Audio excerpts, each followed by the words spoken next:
আসসালামু আলাইকুম। আপনি দেখছেন ভয়েস অব দিন। আজকের ভিডিওতে আমরা জানব কিয়ামতের আগে ঘটতে যাওয়া 5টি ভয়ঙ্কর আলামত সম্পর্কে, যা আমাদেরকে তওবা করতে এবং আল্লাহর দিকে ফিরে আসতে স্মরণ করিয়ে দেয়। প্রথম আলামত, দাজ্জালের আগমন। রাসূল সাল্লাল্লাহু আলাইহি সাল্লাম বলেছেন, দাজ্জাল হবে মানুষের জন্য সবচেয়ে বড় ফিতনা।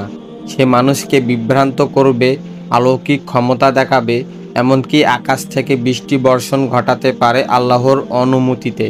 হাদিস মুসলিম 2937। দ্বিতীয় আলামত, ঈসা আলাইসাল্লামের অবতরণ। তিনি পৃথিবীতে ন্যায় প্রতিষ্ঠা করবেন, দাজ্জালকে হত্যা করবেন এবং মানুষকে সত্য পথে আহ্বান করবেন। হাদিস বুখারী 3448। তৃতীয় আলামত, ইয়াজুজ মাজুজের মুক্তি। দুই জাতি যাদেরকে আল্লাহ শক্ত প্রাচীরের পেছনে আবদ্ধ করে রেখেছেন, তারা মুক্তি পেয়ে পৃথিবীতে তাণ্ডব চালাবে। সূরা আল আম্বিয়া 96। চতুর্থ আলামত, সূর্য পশ্চিম দিক থেকে উদিত হবে। যেদিন এটা ঘটবে সেদিন কারো তওবা কবুল হবে না। হাদিস মুসলিম 157। পঞ্চম আলামত, একটি বিশাল আগুন।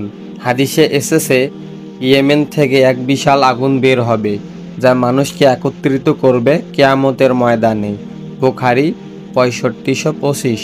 তো ভাই ও বোনেরা, কিয়ামতের এই ভয়ঙ্কর আলামতগুলো আমাদেরকে মনে করিয়ে দেয় মৃত্যু অনিবার্য আর তওবার সময় সীমিত। দোয়া বাংলা অর্থ: হে আল্লাহ, মৃত্যুর আগে আমাদেরকে আন্তরিক তওবার তৌফিক দিন, মৃত্যুর পরে ক্ষমা করুন এবং কবরের মধ্যে রহমত দান করুন। যদি এই ভিডিওটি আপনার হৃদয়ে স্পর্শ করে, আস্তাগফিরুল্লাহ কমেন্ট করুন, একটি লাইক দিন, বন্ধুদের সাথে শেয়ার করুন আর এমন ভিডিওর জন্য সাবস্ক্রাইব করুন ভয়েস অব দিন।